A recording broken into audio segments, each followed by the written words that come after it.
Por supuesto que Retomamos este vivo del IQ Play. En estos momentos, en el Consejo Profesional de Ciencias Económicas se lleva a cabo una charla sobre situación actual y perspectiva. El Banco Central era el principal oferente. El Blue estaba a 1.365 pesos, el MEP estaba a 1.364 pesos y el contado con liqui 1.367 pesos. En definitiva, para hacer la corta, 1.070, los futuros casi a 1.200 y los dólares libres estaban alrededor de 1.367 pesos con una brecha del 26%.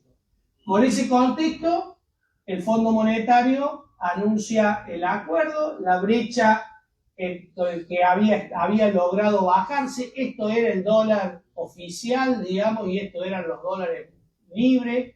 Acá es cuando asume el gobierno, la brecha en el gobierno anterior había llegado al 164%, había bajado a principios de este año casi al 10-11%, pero luego comenzó a ampliarse hasta llegar el 10 del 4 al 27%, talón de Aquiles reserva, preocupación porque venía la plata del fondo o no se podían ahorrar las deudas, o si venía la plata del fondo le pedían devaluación, y esta era la foto del 10 de diciembre. 10 de abril, 10 de diciembre, estoy mal. Usted corríjame porque por ahí digo, ¿sabe? Estupidez. Bueno. No, está bien. O sea, sí quiero, pero me sirve. Gracias. Bueno, esto es para que ustedes vean cómo se había aumentado la venta de los dólares futuros. Esto era la evolución del mercado de cambio en esos días. Fíjense cómo había volado las ventas y cómo había aumentado acá en rojo. Tiene el promedio móvil de los últimos 20 días. Esto era lo que se negociaba en los mercados a término. 26.000 millones de dólares se negociaron en abril y 1.300 millones, casi 1.400 millones promedio diario. Esto era insostenible. Fíjense que solamente había picos cuando había crisis, y felizmente entonces vino el día del 11 que anuncian el respaldo del Fondo Monetario Internacional, estos famosos 20.000 millones, de los cuales primero vinieron 12.000 y también vinieron acompañados de un anuncio del Banco Mundial y del BID por otros 12.000 millones y 10.000 millones respectivamente, a dar a lo largo de varios años, pero que este 2025 serían 6.000 millones de dólares más. Eso fue una pared de dólares que realmente recuperó las reservas. Fíjense esto, cómo habían caído las reservas. Todos los gráficos que yo les muestro, el 99% son gráficos oficiales. Yo no uso gráficos, salvo algunos, sino que uso del del Banco Central y del INDEC, para evitar porque veo que los gráficos podemos mostrar casi como los queremos, ¿no? O sea, vamos a usar todos gráficos oficiales.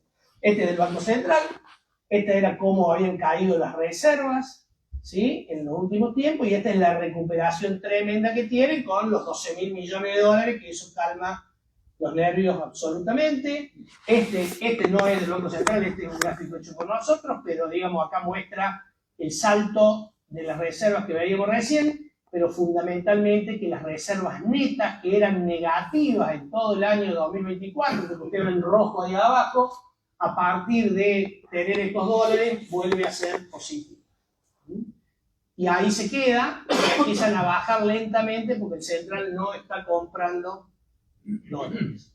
Así que el día 14, el lunes 14, dice, arranca la flotación del dólar nueva, con las reservas fortalecidas. Esto se define la banda cambiaria, que ustedes ya la vieron, 1.000 por abajo y 1.400 banda superior, menos de 1.000 compra el gobierno, más de 1.400 vende el gobierno, en el medio puede actuar. La gran duda de todos el fin de semana era a cuánto se iba a situar el dólar se situó al centro de la banda y luego bajó un poquito, ya lo vamos a ver en un gráfico, para después buscar el centro de la banda y ahí se quedó. La banda esa va abriendo todos los meses un 1%, de tal suerte que se va ampliando la banda donde no intervendría el Banco Central. Termina el cepo para las personas humanas, no para las empresas. Sí, para las personas humanas, para las empresas termina para el ejercicio 25, o sea que recién van a poder tirar el 26. Se elimina el dólar blend Hay flexibilidad para el tema de liquidación de exportaciones, pero fundamentalmente el gobierno se saca un corsé que tenía, que era que no podía tener una base monetaria superior a 47 billones de pesos, 47 billones 200, y dice a partir de ahora el control monetario lo va a definir la demanda de dinero, ¿no? Y entonces, y para monitorear eso nos vamos a fijar en el M2, ¿no? Y entonces a partir de ahí el gobierno saca un corsé importante. Esto es como el dólar, digamos, va a ir creciendo el techo superior, el techo inferior va a seguir bajando.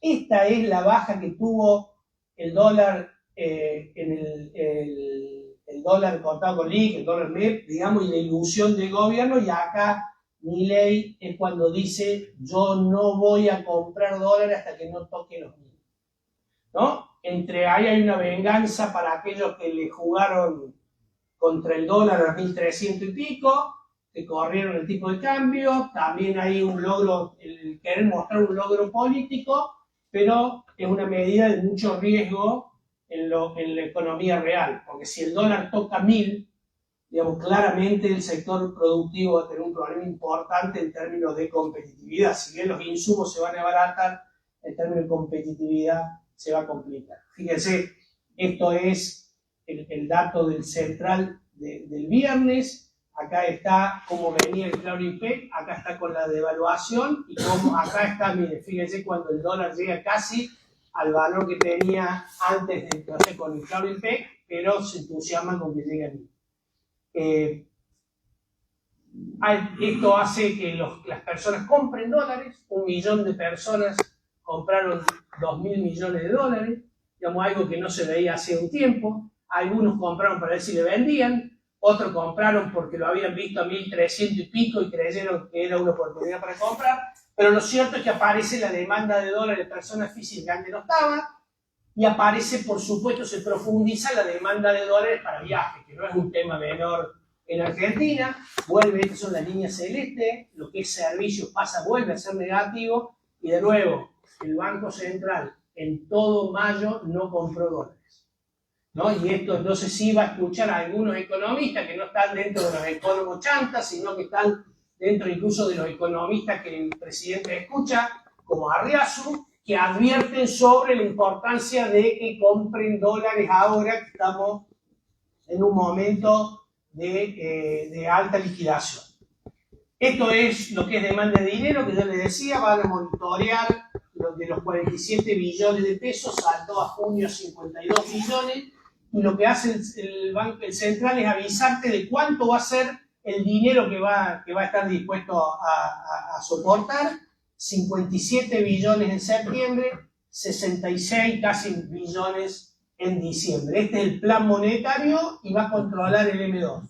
¿Qué quiere decir con esto? Bueno, quiere decir que el programa monetario está suponiendo que la tasa de crecimiento necesita pesos y está aumentando la demanda de dinero, y la gente, ese dinero no va a generar inflación, sino que va a mantener el proceso productivo. Cuando uno ve esto, lo que tiene acá es el M2 entre rojo en términos de PBI, y ustedes ven cómo cae. El M2 en términos de PBI siempre estuvo alrededor, cuando no hay crisis, del 15%.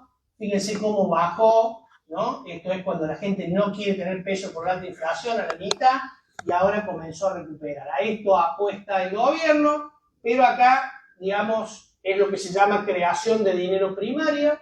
Dice el dinero, bueno, la gente está dispuesta a absorber un poco más de dinero y no generar una inflación.